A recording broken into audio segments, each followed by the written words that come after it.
Welcome back to the Elle-Sera podcast, and today's guest is Conor from Cozy Crew Club, which sells the most gorgeous, fabulous baby and toddler clothing, and I'm a big fan.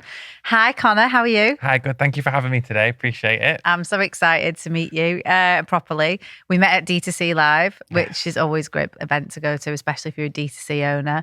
And I just like your story, and you are somebody I've seen around Instagram loads. I must get fed.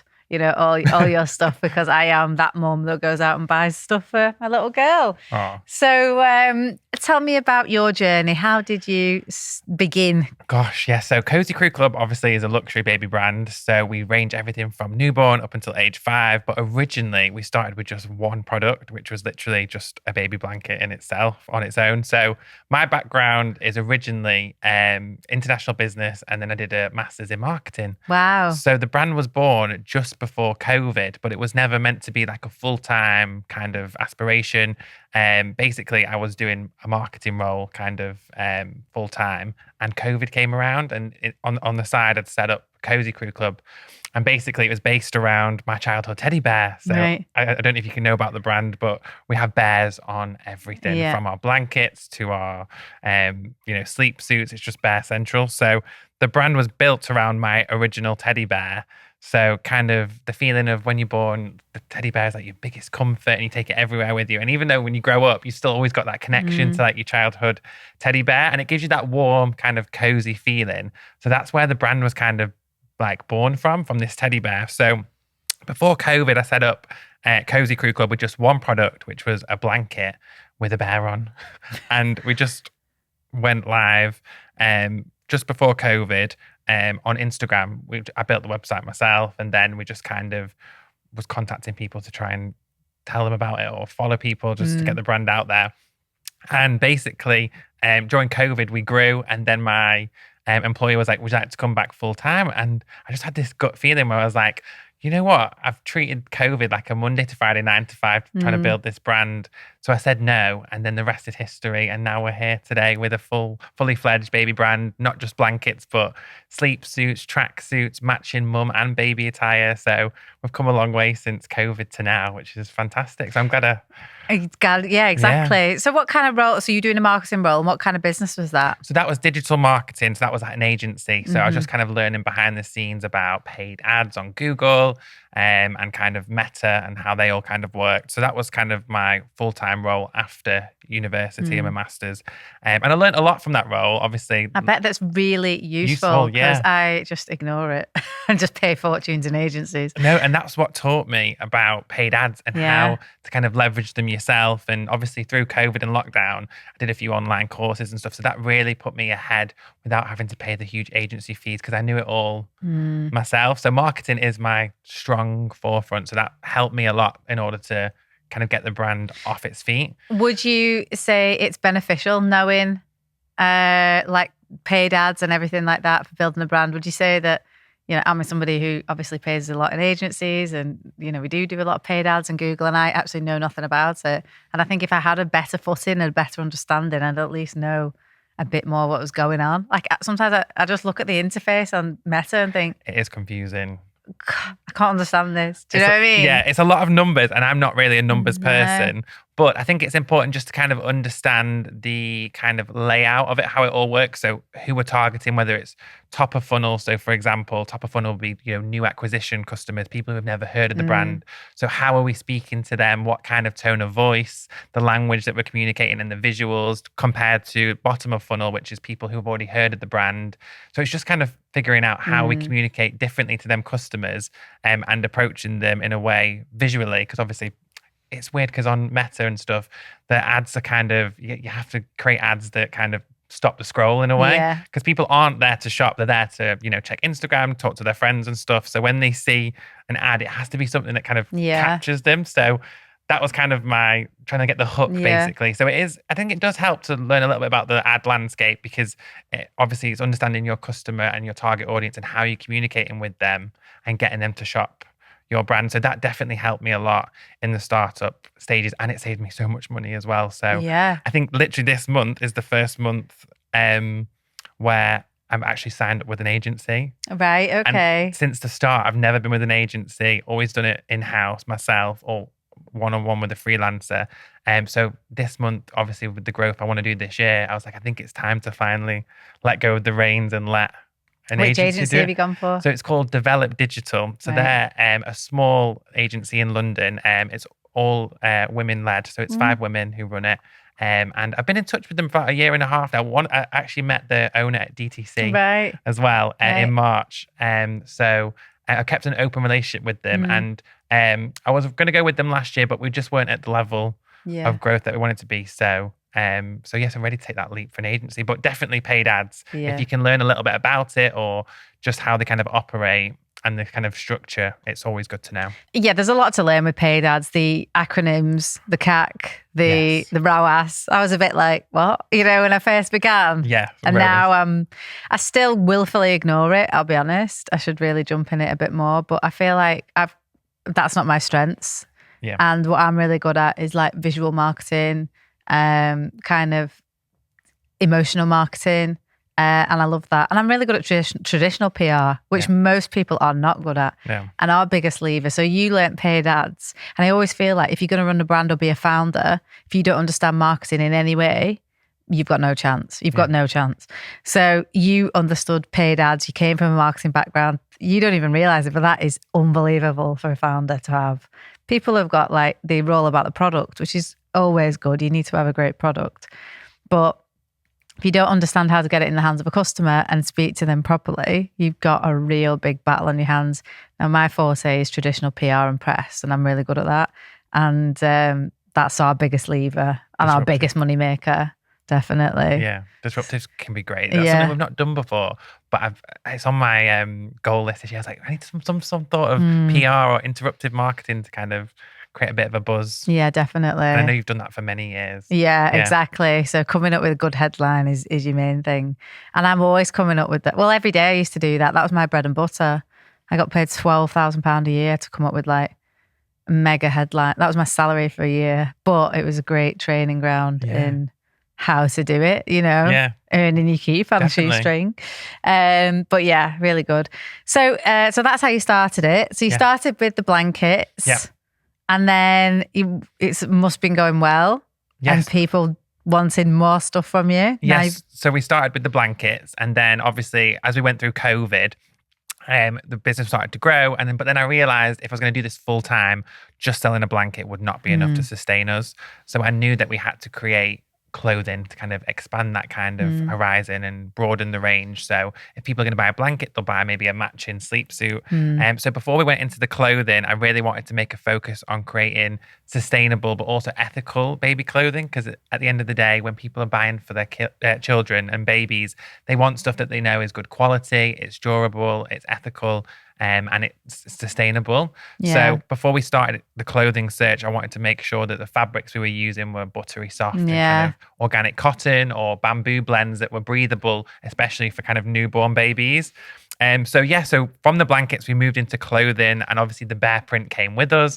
So we moved into blankets and sleep suits and pajamas with the bear print. And then it just kind of, it went a bit crazy through Instagram. So obviously I was still learning about paid ads and stuff. So influencer marketing became, I think back in 2021, 2022, it was still really, really hot. So if anyone tagged you in a story, you know, you could get a couple thousand followers, especially if they were really big. So I remember our first big share was of one of our blankets during COVID, and it was from Mrs. Hinch. Oh, wow. Which was really good. And I think in 24 hours, I think we had like 5,000 new followers. Wow. We sold out of that blanket, which was great. And it just kind of gave us a solidified audience and community that we could help build on from blankets, and ask them, you know, what do you want to see, and what fabrics and what designs do you want to see? So since then, we've been building the brand out, and obviously the team as well, because I was a one-man band for 2.5, 3 years. That's good. For a long time. So me and my mum used to pack all the orders from home.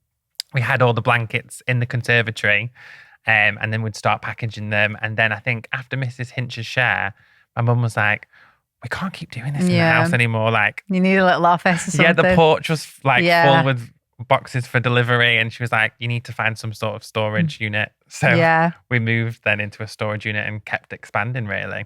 We did that. I always think that's the biggest hack ever. You know, people go balls to the wall on they make a bit of money and they go, I was literally talking about this last night, get like a nice fancy office and they'll put like, you know, loads of cool stuff in it. And I'm like, that is just a way to lose money fast. It is, yeah. No, we kept it really simple. I stayed at home for the first 2.5 years, and then we went into one of them simple. We're in the storage unit today. The yellow, like a yellow storage unit. We're in Armadillo storage, and I love it. And we've got enough, and we've moved 3 times in there, and then we keep expanding our storage units in there as well. Because you can knock through, can't you? Yeah, and our office is, but yeah, we got loads more storage units. And then the other thing I did was split all the stock up. Because you never, like my friend, he has a clothing company and the storage unit in Manchester went on fire. Oh, I think I've heard of Yeah, he lost like 500 grand's worth of stuff. That's dreadful. And I was like, oh my God, business is gone overnight. I was like, shit. So immediately I split the stock. That's a good idea, just in case. Just put it in a different location. Split your stock and put it in a different location. That's a good idea. Just so that your business isn't done overnight. So you got backup, yeah. Yeah. I think that's a lesson I'm going to do, yeah. Yeah. As long as you could. So we have like all the same packaging, half of the stock. And we've actually now got 3 locations just in case, you know what I mean? But yeah, split it. And it's obviously it's so close by, but yeah, I think that is good practice. Yeah, because your entire livelihood and business that you're working so hard for is gone. It's dreadful. I think I did see that storage unit one that went up in flames, and it is so worrying. And you've got to make sure you've got all the right insurance and stuff. So, but it's for us, it's like the lead time for them to make the products again. You know, we're a subscription business. We can't be out of stock. So I'd say that's a good lesson for you. That's what I'm going to, there is a storage unit opposite our workplace. Yeah. So I'm going to inquire about just putting some stock, like you said, some packaging there, some stock Something there. that you could get you through until you got another shipment in, at least, the very least. Just you to know cover what I mean? you, Yeah, I think that's good practice. Okay, so now it starts expanding and you started going into more clothes. And I liked what you said then about like you've built the community and you ask them what they like, because I mean, I know somebody else who runs a children's brand, and I'm like looking at it sometimes and I think, have you actually spoke to mothers? Yeah. Because I can tell you now that they would tell you to go in a very different direction on this. And I'm trying to help, do you know what I mean? But I completely agree with you. So I didn't know before I became a mother what I wanted in baby clothes or anything. And I'd just pick something on the shelf and go, yeah, that looks okay. I'll buy them that for a gift. And now one of the best things I used to do was like when I used to pick up Grace, there were these baby grows that I used to get, and they were lovely, like, cotton and bamboo ones. And I used to love the feel of her in them. Super soft. Yeah. And nice. That is actually important. I would never have known that without being a mum. And unless you actually talk to mothers who are buying it, then I think you're doing the right thing. Yeah, because basically a lot of the clothes, if you're buying polyester and stuff, it's just going to go into a landfill. Yeah. And you have to think of, your kids are that next generation, and we're building a world for them. So if we're buying these disposable clothes all the time, which are just going into landfill and not actually helping the environment and, the earth that they're going to live on for the next 50, 60, 70 years, and then the next generation. Yeah. So we really wanted to make sure the clothing was, it could be recyclable and it could, be reused, which is great for organic cotton that can break down easily, and so can the bamboo. And also it offers that soft touch on the skin. Yeah. Chemicals are so harmful now to babies and stuff. You see all the stuff they're selling on Temu and AliExpress. They're not tested for any chemicals, and baby skin is so sensitive. It's so important to make sure that your products are offering and reassurance to the mothers and stuff to make sure that what they're buying is good quality. You're not wrong. Do you go ham on that in your marketing? Massively, yeah. It's so important in our email marketing. Yeah. So when a customer signs up for our email marketing, the first newsletter we send them is kind of tell them about the brand, the ethical values that we have, making sure that all our products are tested and that we're trying to build a sustainable future for their generation, for the next generation of their kids. Yeah. So that's really important that we do that in communication, and also on Instagram and TikTok, and me as a founder trying to, educate people about that. Because I had a LinkedIn post that we saw today, actually. It was about how me, myself as a founder, I'm not the target audience as of my brand, because I'm not a mother and I'm not a parent currently.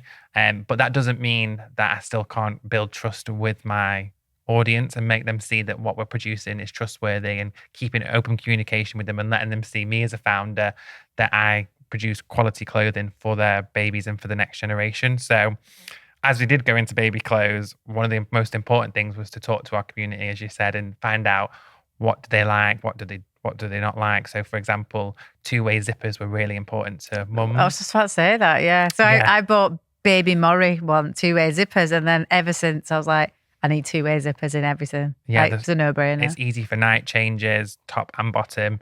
And then on our new sleep suits, we also integrated mittens that can cover the baby's hands to stop them scratching. And just thinking of other extra things that mums could need. So like grippers on the bottom of the feet, if they start to walk or crawl, on, wooden floor and it's slip proof, etc. Just little things like that. On the knees is a good one. Yeah. The knees. Yeah. So it was asking the audience and the mums and parents, what is it you want to see? And at the end of the day, that's why we're called Cozy Crew Club, because we're a community. So I like to think of Cozy basically as Cozy Crew Club as we, the founder, myself, and the team that work with me, we're the crew. So we're here to help you and provide everything for you. And our parents who buy from us are the club. And together, Cozy is a feeling that we want to share kind of all together. So it was important in building that community aspect. We found out what people and what parents and mums wanted. Yeah. So you've gone into, so you've got blankets, tracksuits, sleep suits, things like that. Have you ever thought about doing any like hardware for babies? So do you mean like kind of like like little plates that they can eat off, and when they get a bit older, like bamboo. I'm thinking if you're going to go down this route, I just know what I wanted as a mum, and it didn't really exist. I found one that was okay, right? So I'm dead against plastic. Yeah. Hate it. Everything, Agreed. sippy cups, everything, plastic. And I was like, no. Anyway, there are a few that are glass. And I found one that was glass, but the glass had then been wrapped in silicone so that obviously the glass didn't smash. So what the baby's drinking, what Grace is drinking out of is glass. Yep. And it comes with a bamboo lid and a little silicone straw in it so she can suck it. But she's drinking it from glass. There's no plastic involved. And then you can, if she drops it, it's got silicone around it anyway. So I thought that was a really good product. It was very expensive though. And I thought somebody could do this a little bit cheaper, better, whatever. I don't know. It was like 37 quid. Yeah, you know what I mean? And I needed two of them. So it was pricey. But I was like, no, I'm not having plastic. Do you know what I mean? I can't stand plastic in the house. So that was quite important to me. I had all glass baby bottles. Yeah. For when she was feeding and stuff like that. So glass in every single aspect. I don't blame you, because it's the chemicals that they're kind of inhaling. And heating it. Yes. People are putting it in the microwave to heat up the bottle in a plastic bottle. I was like, what are you fucking nuts? I know. Do you know what I mean? Yeah, it's so dangerous. And like if you've had protein shakes and then you've got your protein shaker over time and stuff like that. And how minging does it go over time? It's honestly the worst. Exactly. Yeah, and I'm thinking glass cleans so well in the dishwasher and it was just lovely. So I think that needs to be made more of. Or and what else was I thinking about? So yeah, and then anything that's like BPA free is just not good enough. I don't think. I think we need to be going into metal, like stainless steel plates, but make them cute with like characters on. I don't know. And the cream and beige and exactly. Yeah. Make them cool, but we'll go to metal and glass. That's the safest ones. None of this, it's plastic, but we've got BPA free. No, it's not good enough. No, it's not great. I just want to get plastic out of the world, as I don't much blame as possible. You. Yeah. We try and use plastic and stuff as little as possible. Same, yeah. It's honestly the worst. Sometimes it's unavoidable, Apologies for interrupting this podcast, but I need to ask a favour. If you're enjoying this podcast so far, then please hit that subscribe button right now. I'll be straight up and honest that I want to see this podcast grow and flourish into something that I'm really proud of. And the only way that I can do that is with your help. So if you've ever learned anything useful from these conversations, then please return the favour by liking, rating, subscribing, and maybe even sharing it with your friends. Thanks very much. Let's get back to the episode. We're the same. We've just redesigned our decanter. In fact, this is like it's exclusive. Yeah, this is an exclusive. I love an exclusive. We haven't actually put it out there, but yeah, we've redesigned it into a couple of other new materials because brass was it was unsustainable to just keep spending on brass because the price of brass was going through the roof. And you don't want to pass that on to the customer. And they also wanted a screw top, which we could never get right with the brass. So we have gone with a different material. Exciting to find out what it is. I'll keep my eyes peeled. Yeah, exactly. But yeah, so I think hard goods, if you've got that community, speak to them and say, we're thinking about putting this together? Definitely, yeah. No, I think it's a good idea. And then I have thought about hard goods in the past. Obviously, with baby, there is a lot of safety aspects you have to take into consideration. So there's a lot of testing that has to be done, particularly with that kind of hardware and plates and stuff. But I think at the moment, in terms of expanding the range, obviously we just launched our new matching tracksuit collection for mum and baby. Love that. Which was amazing because we thought, well, if the online shopping for, your baby, why not shop for yourself? And the on trend at the moment is matching outfits. Like, it's so, so cute. So we worked really hard. We worked over a year in development for the tracksuits because we wanted the fit to be right. We wanted it to look really nice on the, on the mum. We wanted it oversized, but not too oversized. And then it was finding the designs that sat somewhere in between playful for children and babies, but then also wearable for the mum where it doesn't look like it's a kid's range at the same time. So we kind of went with the cozy applique across the kind of chest, and that's been the best seller, which is great. So we're slowly expanding the range out into other products, perhaps women's pajamas and matching kind of. Yeah, that's a no-brainer. And with the name cozy, I feel like the it's limitless. Like we could go into slippers if you wanted to, or candles, or cozy is like a feeling that you can kind of have from a dressing gown, or from lighting your favorite candle, or just curling up with your favorite book even. So I like to think I'm thinking like cashmere socks. Yeah, cashmere socks would be great with cozy on the side or something. I can see that definitely. Or nice bamboo socks or something like that. Bamboo super soft. Yeah, we're just getting samples for the women's pajamas in bamboo. Yeah, and the material is to die for. Yeah, the cost of bamboo has gone up a lot recently, but obviously customers are willing to pay it for that extra kind of softness, and the quality of bamboo is fantastic, and all the. I heard that bamboo is really good for eczema. So good for eczema. So we have a pajama set, which is a combination of organic cotton and bamboo. And we've had so many mums message us saying, oh my gosh, I've looked everywhere for pajamas. My kid has eczema and, always itching, but these pajamas are just like godsend. Do you use that in your marketing? I should do. I need to, yeah. We should do. Like just a quote, yeah. Yeah, absolutely. Because that is actually, I've seen that written somewhere. You could probably find some data that bamboo is 1,000,000% really good for eczema. Yeah. I've definitely seen that somewhere. Yeah. And then you could, I don't know, you could do what are they called? Like duvet covers, like bedspreads. It's limitless. Bamboo. Yeah, bamboo. Because especially, that's what I think about. I bought one that just fit Grace's cot, basically. And I obviously hate it. I don't know what it's made from, but it was a horrible unicorn thing. Was it a cot sheet? The cot sheet's nice, but she's got a duvet now. And it's absolutely horrible, the duvet cover. I hate it. Yeah. So I need to look into that. But honestly, I don't know why I bothered buying her a cot. She's not slept in it one night. Not one that she's 2 and 3 months now. Is she always getting in your guys' bed?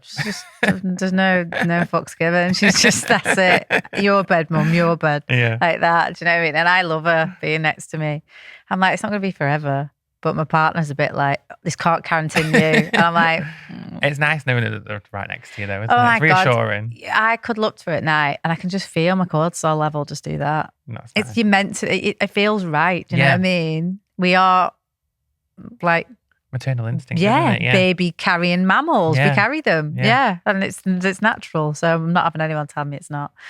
Okay, so what's been the biggest obstacles and challenges that you've faced in scaling the business? So I'd say there's probably quite a few. So probably the first one for myself was letting go of tasks myself. So basically, as the business grew, I was a one-man band. So I did everything myself, from email marketing to I did all the social media, all the posting, all the influencer outreach, everything like that. So the hardest part was learning myself to let go and put my time where it's important as a founder and as a CEO, where my time should be, rather than, editing and doing these reels and this email marketing. So that was really hard for me, especially with the social media side, because I built the business to start off with around Instagram and around social media and kind of, influencers, and that was hard for me to let go because it was like my baby, and I'd built up this community online, and I check it morning, lunch, night, every day, like all the time. And so to let go of that social media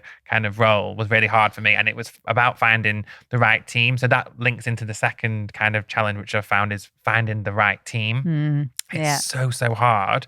So obviously going from a one-man band, we're now a team of 12, which is great. But finding that team was so difficult. I can't tell you the amount of people who are hired and fired within like 8 to 12 months. I say this to my partner. I'm like, oh, for God's sake, why can't they be? They need to understand that, yes, you can be a creative, but it needs to be commercially driven. Yeah. You're here to do that creative, but the job is to convert. Yes. Right, so it's creative with commercially. He went, well, they'd be doing it themselves if they knew that.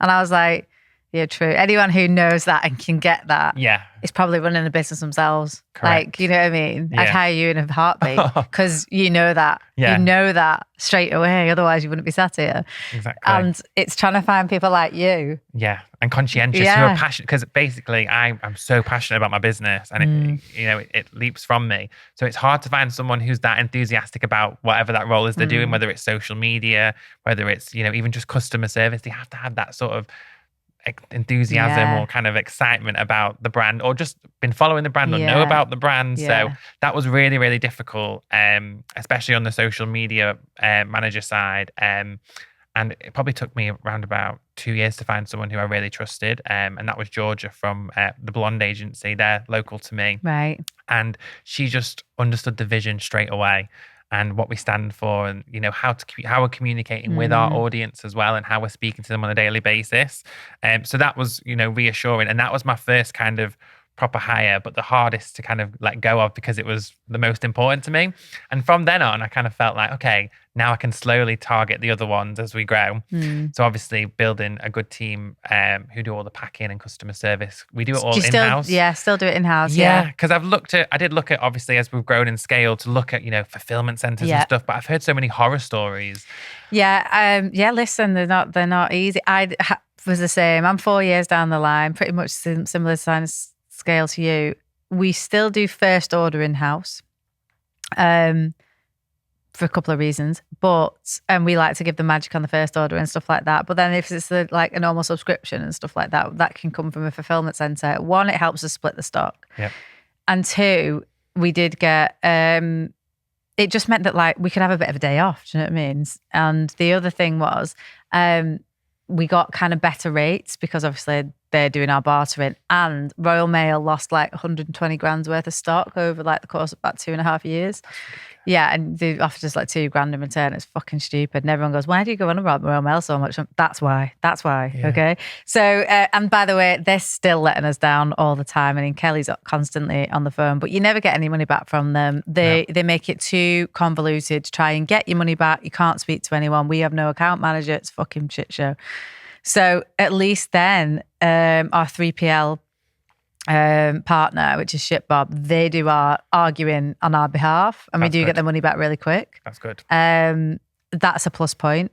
And we got really good deal with them, to be fair. So I actually can't fault them. And I always do think like it is a peace of mind off your, off your shoulders, really, because it is kind of, especially during peak, like Black Friday is so stressful because we've got to make sure we've got extra staff in to cover the, we worked like 14 days in a row during Black Friday. We didn't have weekends off because we had to keep the fulfillment moving. So it is really, really stressful. And so part of me does want the peace of mind where I can just send it off to a fulfillment center, etc. But then we're really dedicated on created gifts, and we do a lot of personalization on our blankets. Well, we did, we did that. So, and especially like writing little notes and stuff in. So that was my challenge back to ShipBob. I was like, well, hang on a minute, we do this and this. He went, that's absolutely fine. You can still do that. So this is why we do it. Like we still do first order in house. He said, but let's say you want to pick 30 people 1 month at random, and you want to like do some, every month you do 30 people at random and you do something extra special in their order.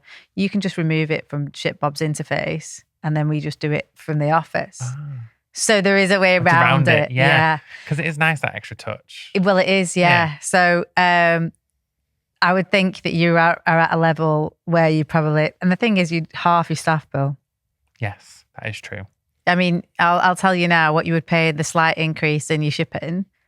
You it's probably you probably look like that now. Yeah, because obviously we're direct with Royal Mail, and the prices you'll get through ShipBob will be much cheaper because obviously they're picking, packing, and storing it. Yes, which is easier. Yeah. So I'm always at a crossroads with it. I go back and forth. Listen, I was the same. All the time. And by the way, can I just say shout out to Jared from ShipBob, who harangued me for 18 months, and then I just used to fuck him off constantly on emails, right? Someone keeps doing that. Yeah. I don't know who it is from ShipBob who keeps contacting me, but I got a text the other day. Well, let me doing the same. Yeah, and I was just like, oh, whatever, I'm not arsed. But he knew he weaseled his way into Kelly, which is like the way to get to me, really. And he really fucking put it on thick to her. And she was like, listen, Alyssa, I really think you think about it. I was like, no. Anyway, I was at Ascot, at D2C Live at Ascot. And I was just about to leave. And this guy comes over and he goes, hey, Alyssa, I'm Jared from ShipBob. And I was like, my eyes just went like that. And he went, I know you know who I am from that face. And I was like, yeah, you're right. Anyway, he went, give me 2 minutes of your time. So I let him pitch to me at Ascot and had a few drinks, lucky for him. Anyway, he's like, just come to the facility. So I was like, right, okay, I'll come. And he must have spoke to Kelly, because Kelly must have said, listen, if you're going to win her over, this is what she likes. Yeah. And he organised a lunch. He found out what food I liked. He'd even gone so far as to make me like high vis with like embroidered and everything. Love Do you know it. what I mean? Yeah, like, that's extra length. Oh my God, he'd gone so the extra mile. And I was like, I think he got the CEO on the phone from America. I was like, wow. To be fair, they'd really gone all out. And they were like, and honestly, hand on heart, it's probably one of the best decisions I've ever made. So, and like I said, and he was relentless. Yeah. And I love the tenacity in him as well, because 18 months I just delete. That's what I'm doing at the moment. Yeah, just not us, busy. I'm busy. Can't be bothered to. Everybody hates change, but to scale, you need it. You got to do it. And I think you're probably at that level now. Definitely. And even when I'm thinking about internationalization, they have that. Well, exactly, because they're in America. They do all TikTok shop. Oh. So if you're into TikTok, they're already fulfilling that. That's perfect then. Yeah. So they fulfill for all TikTok shop. And they've got a big network across. So they've got one in the Netherlands and they've got America wrapped up, because they're an American company. So that's good to know, because I think America will probably be our next audience. So it's definitely something to think about for sure. I'm probably going to put that on my 2025 now. Yeah. Well, honestly, and anything that and then go to them and say, well, hang on a minute, how would this work and how would this work? And then just see what rates they're going to offer you. You know what I mean? It's important. Yeah. So we'll see, because obviously we personalize the blankets as well in-house. So maybe you keep them orders in-house, but then some of your other ones you don't need to. And just ship them separately, because you have two, so you ship from yourself. Yeah. And then, so I never even thought that's actually a really good idea. Yeah. So the lion's share is done from them. And then our like dream making is with us, for the cute things, personalization things, all that. That's done in-house with us, yeah. Great. So definitely going forward, I'll do that. I'm going to have to text back whoever's messaging me from ShipBob. Yeah, it might be Jared. So I've heard a lot about it. Yeah, it was funny, but yeah, they haven't let us down, so that's pretty good. And they're actually really good into supporting founders and entrepreneurs as well. They get it. They were like, how can we help you scale now? Because that's, And what are your next steps and so on. Yeah, absolutely. And they'll support you in that, yeah. So that's your obstacles. What's been like your biggest defining moment in the business? Oh gosh, biggest defining moment. I have to say, I think when Molly Mae was spotted wearing our stuff, that was pretty big for us. It was just like changing for the brand. It really elevated the brand. I don't know why. It's just anything that Molly Mae touches turns to gold. I know. It's like she has this, touch with her audience is so engaged with her. And obviously since she's had a baby Bambi, it's just since she was spotted wearing our clothes and stuff, it's been really like changing for us. And we still sit at the top of our kind of pinned board on Instagram, because it's like, it means so much to us that, that she was able to share the brand and kind of get it out there. So that was a really big moment for us. And then even last year, just being nominated at the Mother and Baby Awards was huge, because obviously we've only been in the industry for 4 years, and there's brands that are there that have been in the industry for 10, 20 years, all your Cybex and Boots and all the big baby brands that have been around for years are all there. And for us to be nominated was a huge kind of achievement for us. So that was great. And then I think breaking our just breaking our kind of like mold of growing the team, and me breaking my mold of being, you know, a one-man band and expanding my team. But you did the right thing. That is the right thing. Lean teams. Yes. You can't like, I know people want to grow like, oh, we've got 100 staff. Well, what, more people to manage, more headaches, then you've got to have managers above them to deal with all them people. But if you can run a lean operation. Exactly. In like, storage unit. I was listening up north. Yeah. It's the best. I was listening to, I don't know if you know Danny Book. He has that crafted jewelry, and he has a small band team of 14, and they just turned over something like, I think like 15, 20 million in a year. Yeah. And you can do it with a small team and fulfillment and stuff. So it's keeping it lean.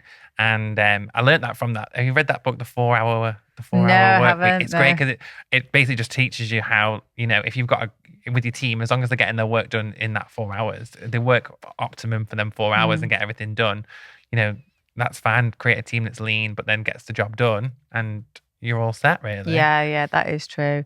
I mean, I think I run it a bit too lean. There's like 2 of us.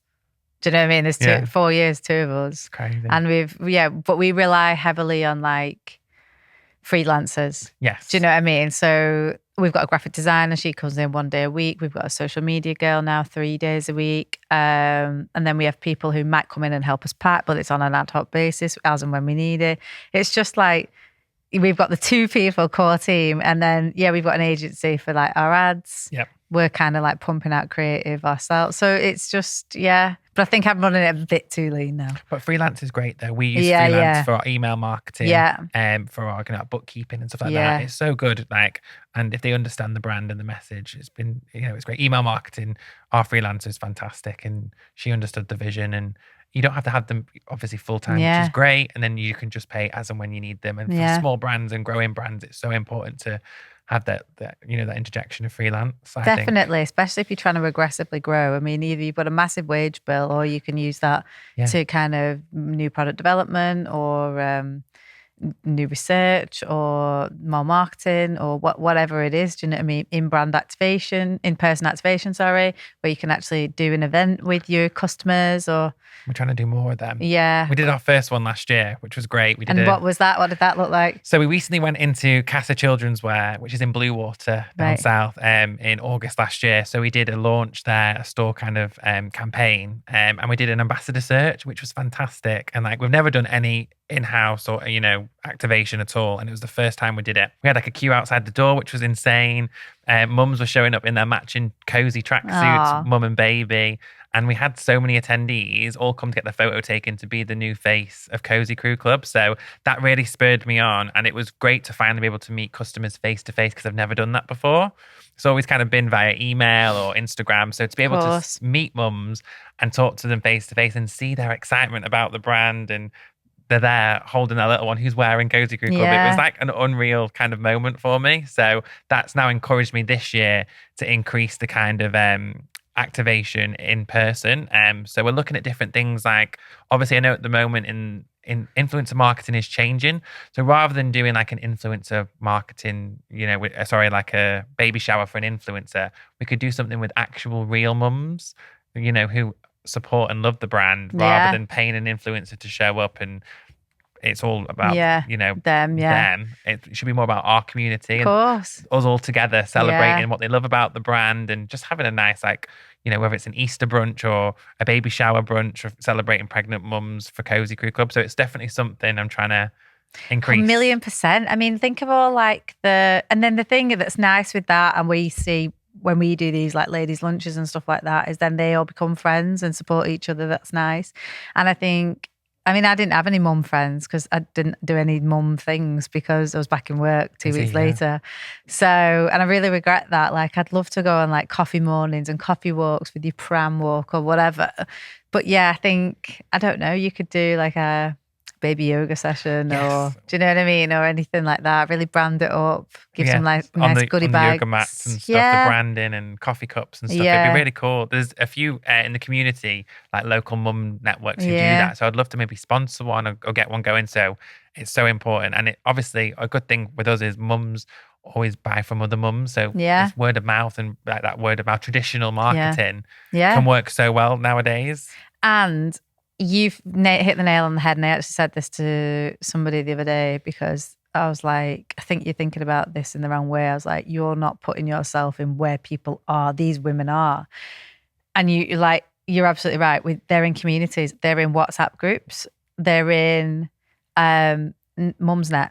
Yeah. Do you know what I mean? Like, just put yourself in those places or any other kind of thread on the internet where they might be. Do you know what I mean? I think Facebook groups. Yeah, exactly. So those like really trusted community groups. So instead of like, paid ads is always going to be a thing, but actually having cheerleaders within these groups is like so important. So important. And from that, we kind of encourage, we've got a small affiliate program set up for general mums who can apply, and they get their own discount code and they get their own link and stuff, and they can tell other mums about the brand, but then also help, get discount off their next order and so on. So it's really about the community and mums recommending to other mums, because it's always in my head that mums buy from mums because they trust one another, and if they both have a baby and they'll say, oh, I'll recommend this to you and so on, because the baby landscape changes so much. Like if you had a baby 2 years ago to now, products change and there's product development and different prams and gadgets. So it's always important to talk to the community and learn from other mums. And that's what they do in them kind of groups, which is fantastic. What's the kind of goals for 2025? So 2025, my first major goal is to double our kind of revenue Same growth. For me. Yeah. So that's number one, of course. But the second thing is to expand the product range, but to do it in a way that's cutting what's not working and giving customers what they love more of and making sure it's in stock. So we just hired last year a merchandiser, which has been fantastic for us to analyze what's working and what's not working stock-wise and make sure that our best sellers are always in stock and giving our customers what they want. So that's number 2 on my list, is to kind of expand the range, but make sure all our best sellers are always available and in stock for our customers to be able to buy, etc. throughout the year. So that's really important. And then my third goal is to get Michelle Keegan to wear Cozy Crew Club. I would love that. Yeah, absolutely. She's from Manchester and we're a Manchester-born brand. So I would love for her to be spotted, with Cozy Crew Club, Baby Right, kind of personalization on one of the rompers or something. So I would love to be able to gift her some of our products just so she can see how amazing the quality is, and hopefully she can use us for many years to come. That'd be amazing. Oh, that would be wicked. I was going to say, are you in any retailers? So we're in Casa Children's Wear, which is in Bluewater, and we're in a kind of more smaller boutiques across Manchester. But my goal with the brand is to not go into the heavy big retailers like John Lewis or Selfridges, because I just feel like we'll be amongst many other baby brands, and it's very expensive, and you're always on their terms. It is. I would say it's good to lift the brand for PR though. Okay. So because we did Selfridges, and that was after 3 months, I was like buzzing. So, we needed it at that time because it was just an Instagram brand. Elevated. But then when we got in Selfridges, everyone was like, whoa, because if you get in Selfridges, you fucking, I feel like you're legit. Yes. Because their technical team is technical. Do you know what I mean? Heard, yeah. And they go through everything with the fine tooth comb. Can you prove where this comes from? This. So, which is good for the due diligence of the brand and legitimizing it. And we needed that in the beginning, which was great. It never makes you any money, but well, you're paying for money for eyeballs, aren't you already? Correct. It's a marketing online. Fee. Yeah. Well, you're just paying, if people are walking past Cozy Club, that's still your eyeballs on your brand, isn't it? So it's either you're paying for eyeballs online or you're paying for eyeballs in real life. True. So I would definitely maybe, if it was like a Harrods or a Selfridges, and by the way, they only want like low order volumes. Okay, that's quite good. So it's not going to kill you. So we could do like a kind of capsule collection, kind of pick our best sellers that we think would be because obviously we have different ranges. So we have our, organic bamboo and organic cotton blends. Then we just have our cotton blends. So I think the more premium blends like the bamboo and the organic cotton would sit really well. Yeah. With kind of Selfridges or Harrods or Harvey Nichols perhaps. Yeah. So it is something. I feel like Harvey Nichols, no one goes there though. Honestly, all I see is them losing money and I don't know how they're making any. It's crazy. Every time I go in, there's not one person in there. Is there only 3 across the UK? Yeah, I think so. Yeah, but like I went in and got my nails done and I was in there 2 hours getting a full manicure and everything, and I must have seen 10 people in the whole shop in that whole time. And it's huge. That's not good. Yeah. And it's like big rent in the middle of Manchester. I couldn't believe it. Yeah.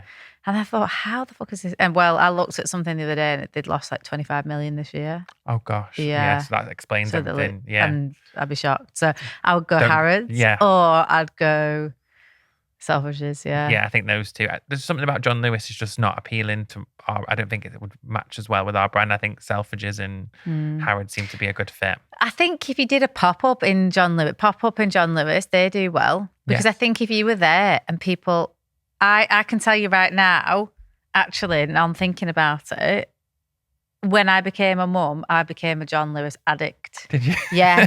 Because they've got that whole mum and baby floor. They do, yeah. And I, whatever they said went, really. Yeah. I was just like, oh, well, that's John Lewis. It's nice, yeah. But and when I was out with the baby, I always went to John Lewis because they had the best toilets for her to change her bum and everything. That's good. So I was always on that floor, the children's floor.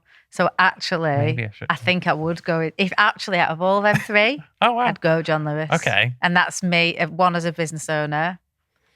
Two, if your business was my business, I'd be hunting down John Lewis, even if it was just a pop-up for a week. Because I know loads of people have done pop-ups. They do have pop-ups there, yeah, which is fantastic. Yeah. Yeah, and I think you'd be surprised, actually. And I think I could probably help you out with that, actually. I think I know somebody over there. That'd be, well, if anyone from John Lewis is listening. Yeah, please get in touch with Check Conor. out Cozy Crew Club. Yeah, I think that'd be good, unless, I don't know what their remit is, but you could even, so you personalise your blankets, don't you? We do, yes. We have options for personalisation or without. Is that like embroidered on their names and stuff like that? Correct, yes. So we have an embroidery machine and we have a girl called Sarah. She's head of embroidery. So she manages everything embroidery. She'll come up with new designs, new fonts, new colours. So it's just an extra additional thing people can add on the website, which is a nice little extra touch, I think. Of course, it's lovely, yeah. And I'm just thinking maybe for your like John Lewis adventure,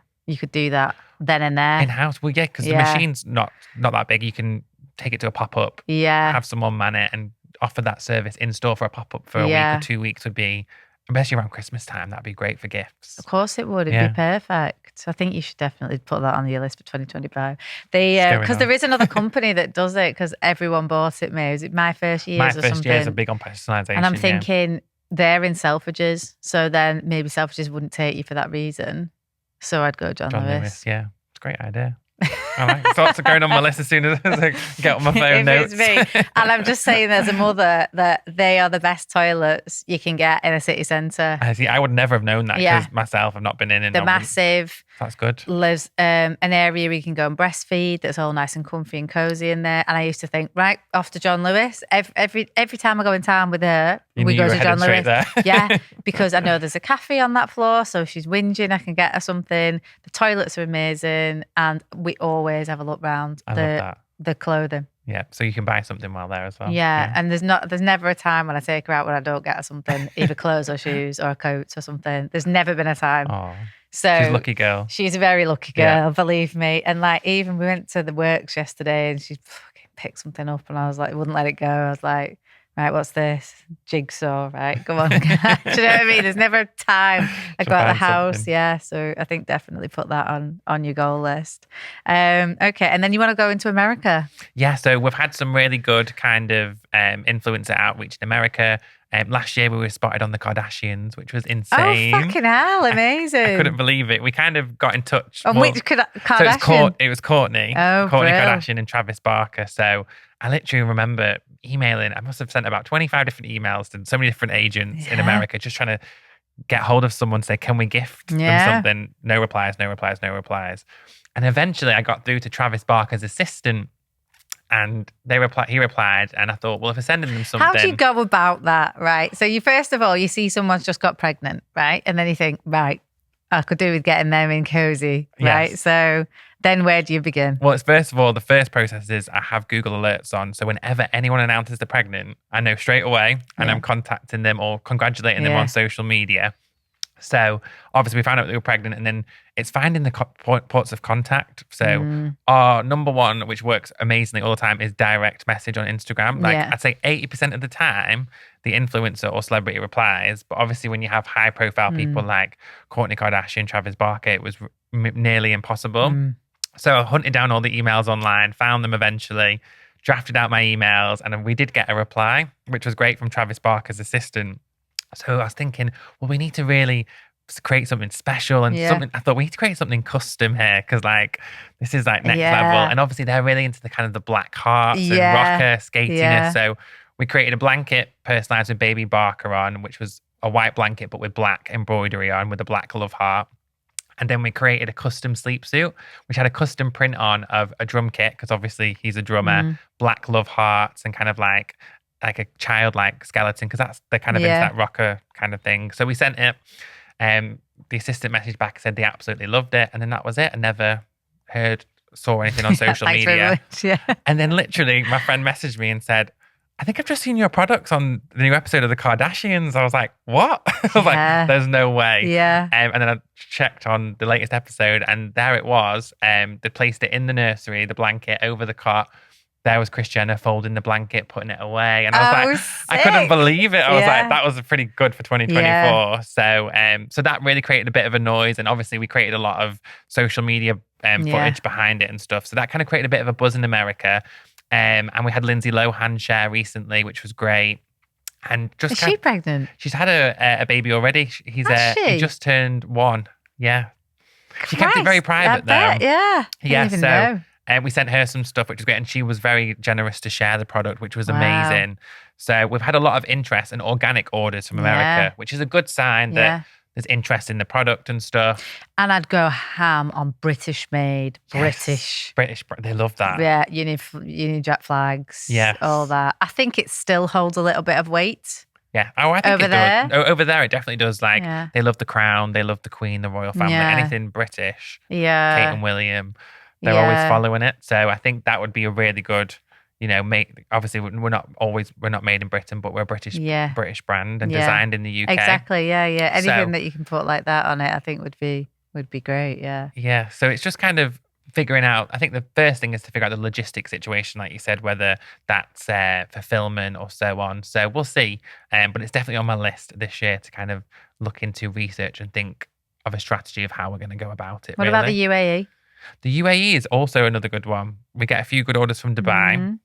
We've had a few requests of personalization in Arabic. Yeah. Which we have done, which has been great. Yeah. So the UAE would be good. And it's such a, I feel like once you get the Arabic market. I feel like if you did that, but the UAE in America. Yes.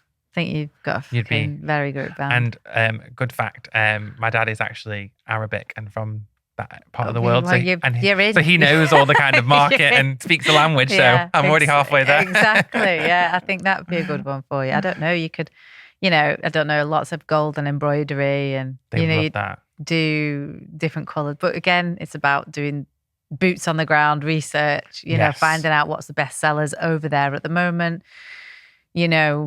Well, it. Christ, yeah. It is different market, because I was doing some research on the Middle East and the UAE, and for example, you couldn't have a dog print. No, they don't associate. They don't like dogs. You couldn't obviously have anything to do with pigs or anything like that. So the prints, you have to think about them in a certain way, because some stuff could be offensive, but then they love like sheep and like other stuff. So it's finding stuff as well that appeals to that market. Yeah, of course, definitely. But it's exciting though, and just to get, it's like when you get an organic order. You could have like a nice like tracksuit with like jewels on it or something. Yeah, that'd be gems cool. Or something. I don't know. That'd be interesting and exciting. Yeah. So who does the designs? So we do it between myself and my mum. So what we kind of do is we come up with a mood board.